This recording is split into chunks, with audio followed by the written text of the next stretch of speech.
Haunted School, the real event that shocked students and teachers. The hallway lights at Pocatello High snapped off like someone cut a wire, then flashed back on so bright the camera bloomed white. In that burst, a dark shape stood in the middle of the floor, tall, thin, and facing the security camera as if it knew it was being watched.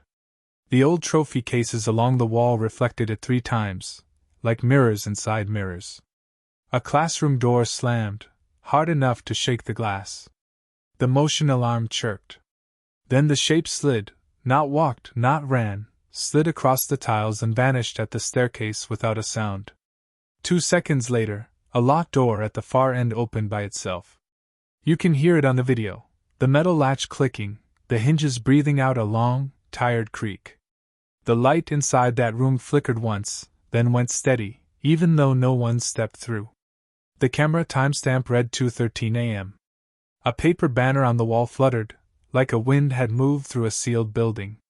The custodian, Travis, watching from the office, whispered, "No way," and reached for his radio.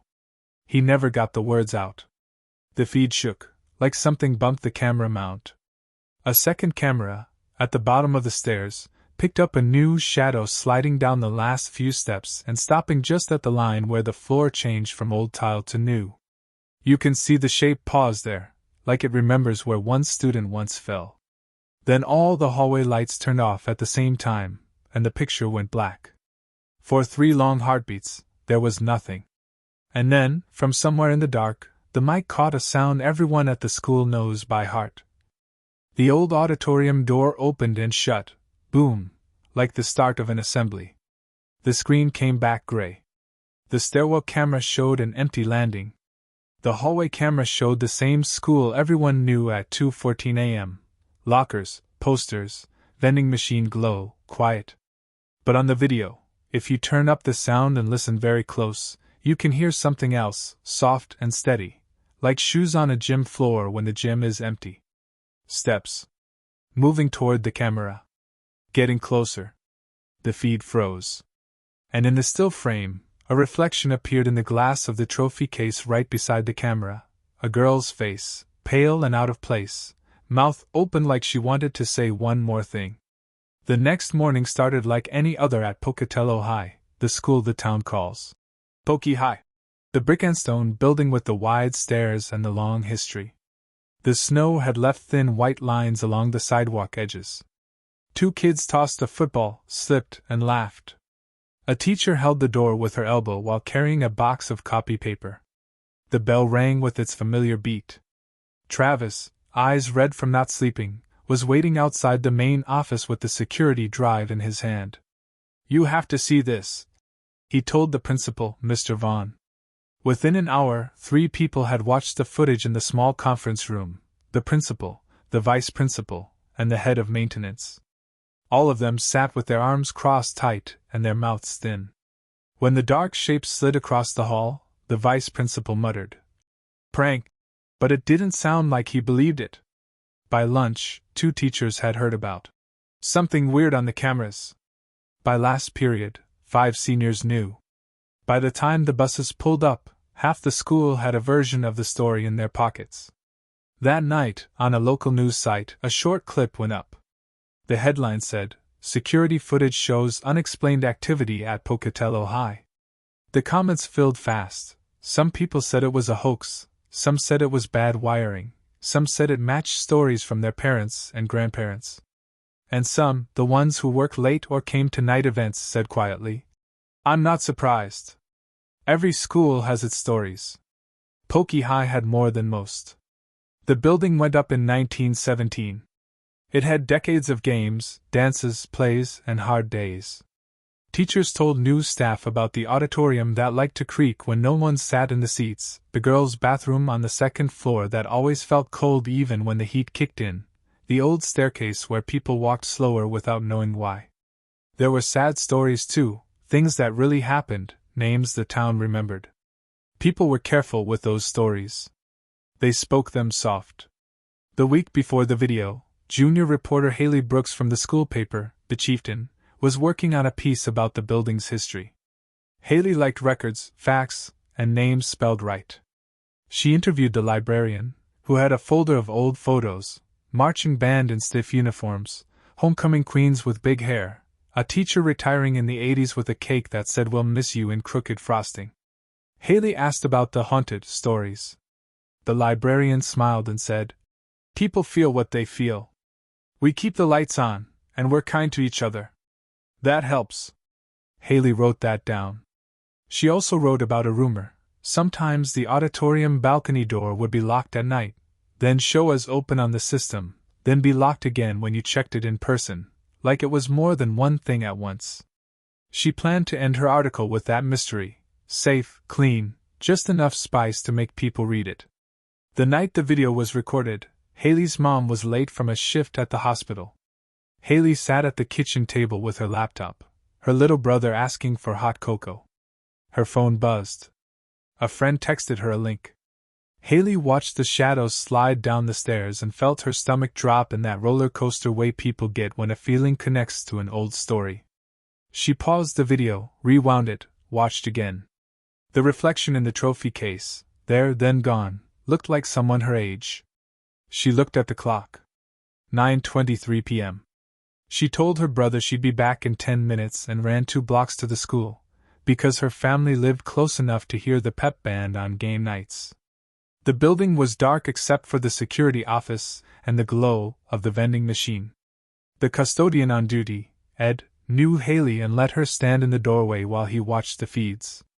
"You shouldn't be here," he said gently. "It's late." "Just 2 minutes?" she asked. "Please." They watched the same loop play. The shadow in the hall. The door opening by itself. The auditorium boom. The face in the glass that you could only see if you already knew to look for it. Haley felt the odd mix of scared and curious that makes people walk toward a door even though they want to walk away. "Is someone in there?" she asked. "Like a person?" Ed shook his head. "We checked," he said. "No footprints in the snow by the north entrance, no doors forced. I called the police anyway. They did a sweep. Clear. The security system says some lights turned on, but the switches weren't touched." "Like they turned on their own?" Haley said, trying to make the facts fit a box her brain could carry. "Like they turned on," Ed said, not eager to name what that meant. He walked her to the front door so she could go home. As he clicked the lock behind her, the lights in the main hall flickered once, quick as a blink. He laughed, a tired, small sound. "Old building," he said, as if the building could hear and be soothed by the excuse. The next day, Mr. Vaughn announced over the PA that a short clip of after-hours security footage had been shared online, and that while it showed unusual movement, the school had no evidence of trespass. He thanked the custodial team, asked students not to enter the building after hours, and reminded everyone about the pep rally Friday.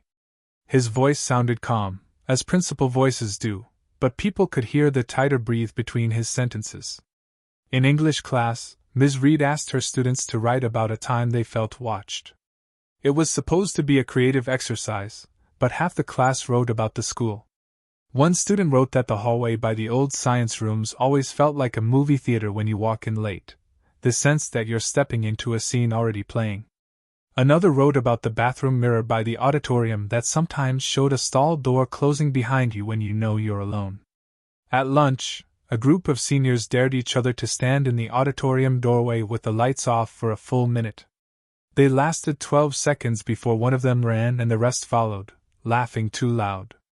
At dismissal, Haley stood by the trophy case with her notebook. The glass reflected people hurrying to buses and cars. It also reflected the face of the girl beside her, Emma, who whispered, "My mom graduated from here. She said the balcony always felt heavy, like it was full even when it was empty." Haley wrote that down. She asked Emma if her mom would talk on the record. Emma said maybe. That night, the school district IT specialist, Kyle, ran a full check on the camera system. He checked the wiring paths, the motion alert logs, and the power draw graphs. Everything looked normal until 2:13 a.m., when the hallway lights measured a sudden drop and spike, as if a large load had turned on and off. At 2:14 a.m., The system registered the auditorium door sensor as open for 3 seconds, then close, with no human-coded badge swipe. At 2:15 a.m., the motion log recorded movement consistent with person height object at the stair landing and no heat signature at the same spot. Kyle rubbed his eyes and saved the report. He did not put the words consistent with person height in the email to the principal. He wrote anomaly instead. 2 days after the video went online, a local news crew came to shoot a segment. The reporter asked Mr. Vaughn about the school's haunted history. He answered carefully, "We have a long history. This is a strong community. We focus on safety and learning." The crew asked to film the hallway at night. Mr. Vaughn said yes, with a custodian present. They set up a tripod near the stairs. They got shots of empty lockers and old pennants, and the auditorium door with its brass push bar. On the clip they aired that evening, they included a few seconds of the original security footage, the shadows sliding across the floor. The anchor said, "Is Pocatello High haunted? Some say yes, others say no. But one thing's for sure, this video is causing a stir." The station's website added a poll. The numbers swung back and forth all night. The weekend came. Snow dusted the parking lot again. A youth basketball league played in the gym, the whistle chirping and sneakers squeaking. A theater group worked on building a set, paint drying in long blue stripes. Around 3 in the afternoon, with the building full of normal noise, Travis the custodian stood in the main hall, staring up at the old ceiling. He couldn't shake the picture of that face in the trophy case. He had watched the feed too many times. Faces stay with you. He decided to check the auditorium balcony door one more time, the one they'd found shut, the one the system said had opened. He took the ring of keys, climbed the stairs that curve, and stepped into the balcony where the light is always a little softer. He tested the handle. Locked. He walked along the front row and looked down at the stage, where 2 students were arguing gently about whether the painted brick color looked more real with a little brown mixed in. He smiled. Normal. Then, under the hum of the stage work light, he heard it, a short, quiet echo of another footstep beside his. He turned. No one stood there. He took a breath to tell himself it was nothing, and a second breath to tell himself to stop telling himself it was nothing, and then he walked the last few feet to the center of the balcony rail, where people like to sit during plays because the view is perfect. He saw it before he felt it. The balcony seat to his left eased down as if someone had just sat. The cushion moved slowly, like a careful person taking a seat in a crowded row. The air around him cooled, not sharp, but deep, like the inside of an ice rink. On the stage, the 2 students stopped talking at the same time and looked up, as if they both heard their names called. "Hello?" one said, laughing a little because that's what people do when they're trying to be brave. "Is someone up there?" Travis opened his mouth to answer them, to say, "It's just me," when he heard a second seat sink down on his right. Then a third 2 rows back. Then 3 more, far along the aisle. The old chairs whispered as they gave under invisible weight, one by one, in the pattern of latecomers settling before a show. The balcony didn't feel empty anymore. It felt full. Down on the stage, the work light flickered. The sound system popped like a mic being plugged in. A short, soft hush moved through the space, the way a gym can hush before a free throw. And to Travis's left, very close, the cushion of the next chair pressed down as if someone leaned toward him to tell him a secret. The auditorium door at the back of the balcony clicked unlocked. The handle began to turn. The balcony door creaked open, slow and deliberate, though no one stood there.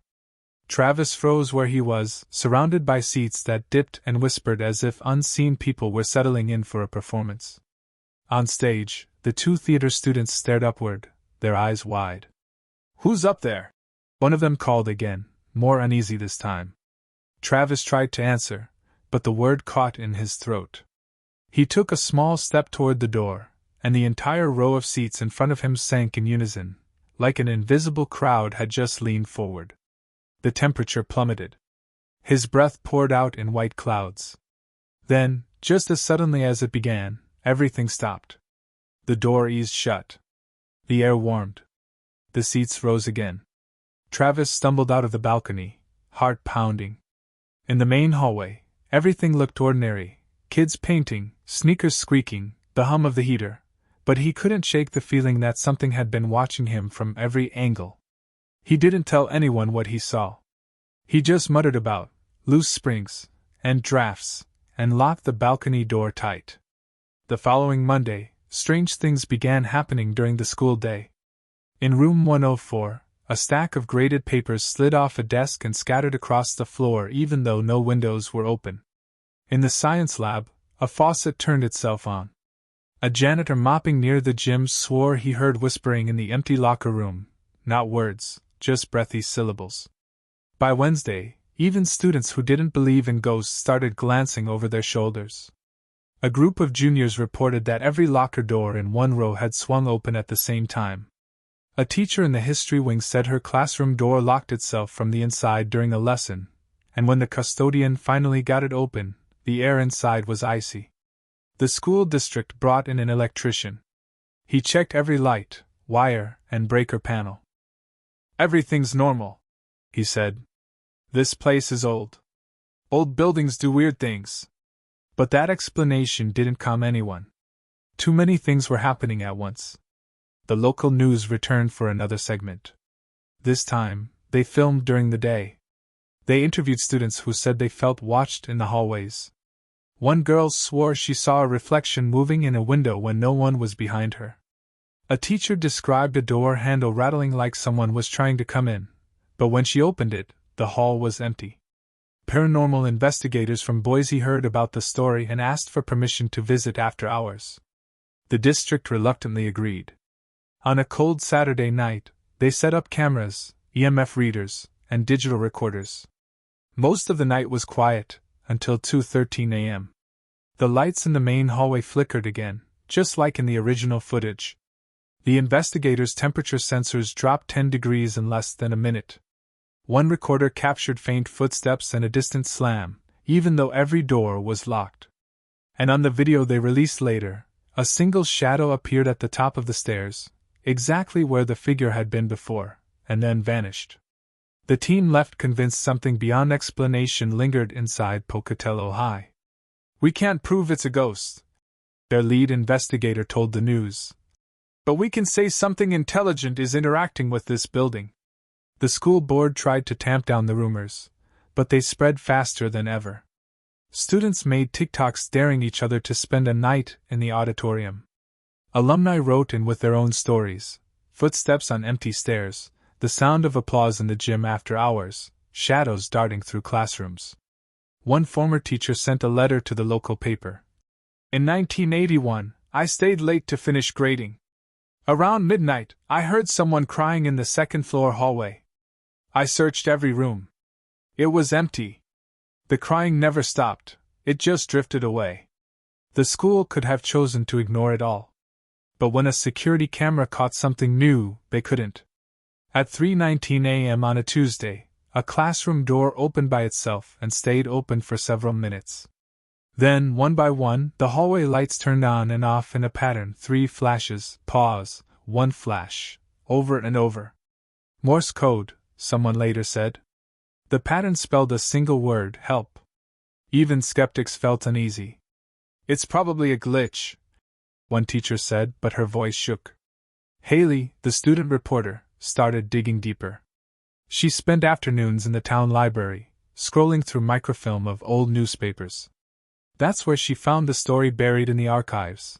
In 1922, 5 years after the school was built, a fire broke out in the original East Wing. 2 students and a teacher died. Their names were carved into a small plaque now tucked away near the auditorium door.